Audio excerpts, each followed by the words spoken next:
1993, id Software unleashed a force that would shake the gaming world unlike anything before it. Doom was released, and with it, the birth of a new generation.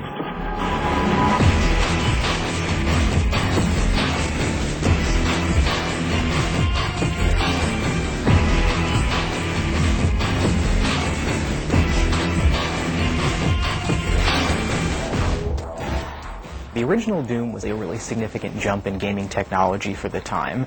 We were making really big strides almost every single game every year. And Doom was a really significant kind of inflection point for things because all of a sudden the world was vivid enough that normal people could look at a computer game and understand what computer gamers were always excited about. With the new Doom game, we've been able to do what I think is one of the most important things for our game engines here, is we've unified the way all of our surfaces and lights interact. We're able to use the bump mapping technologies on the modern 3D cards to bring about detail into things that we can still run at a very rapid rate.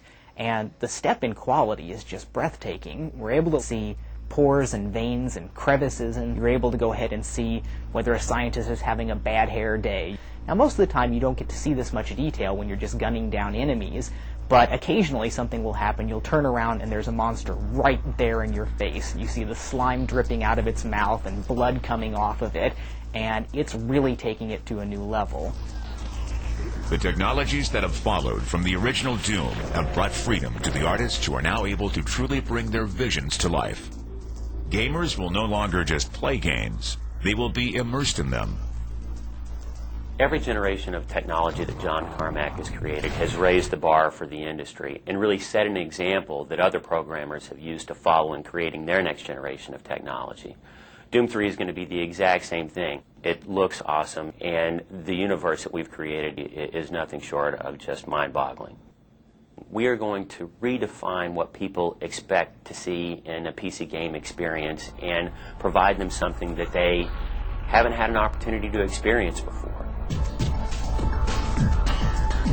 There's a huge difference between the way we created art back for the old Doom, for the original Doom, and the way we create art now for Doom 3. When you're trying to compare what you're used to seeing or what you saw in the old Doom compared to Doom 3, it's almost like a comic book coming to life. In Doom 3, we're able to create hyper-realistic environments, things that you really would only see before in a movie. When a character passes through the light and the way the light works against the surface and casts a shadow across his own body and casts a shadow on the floor, the type of detail that we're able to achieve with each character begins to feel like you can reach out and actually touch it. It's pretty much the most frighteningly realistic experience that you have inside a game. In the original Doom, we had a lot of limitations when we were working with the maps. The player couldn't jump. We weren't able to have a room above another room. It was all very simple.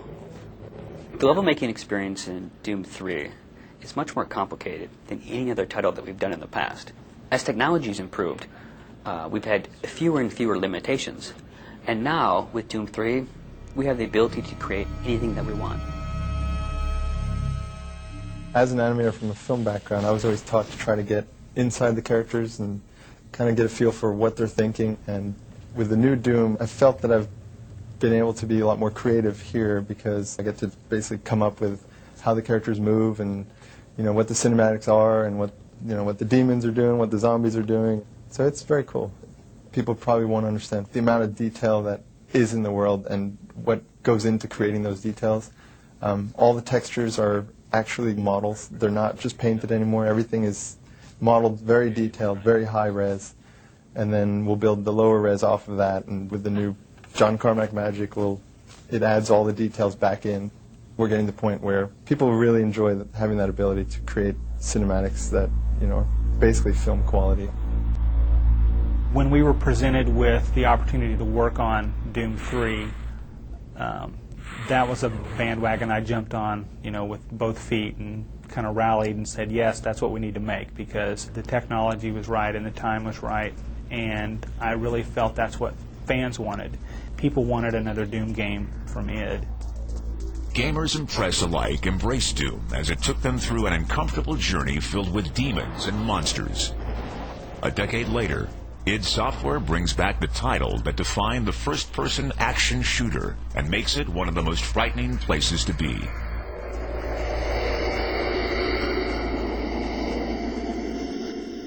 The first time I'd seen Doom and played Doom, it came at a very inopportune time where we were, I just finished the Downward Spiral album, and our keyboard player at the time walked in with the shareware of Doom. That halted any sort of work we were getting done. They put a game out that really catered to my taste. It seemed politically incorrect, and it seemed violent, and it seemed like a game that couldn't have been made by a giant company. It was fun, it was addicting. It really just struck a chord with me. That we don't give a shit attitude, that's one of the things that made it great. When I initially talked to John about the next project he was working on, and it ended up being Doom, I think one of the things that excited me about being involved in it was because games today, the technology allows a much more realistic, immersive environment. From a sound perspective, it's infinitely more creative. I'm intrigued about what we will be able to pull off in terms of really getting inside your head and making it an unpleasant place to be.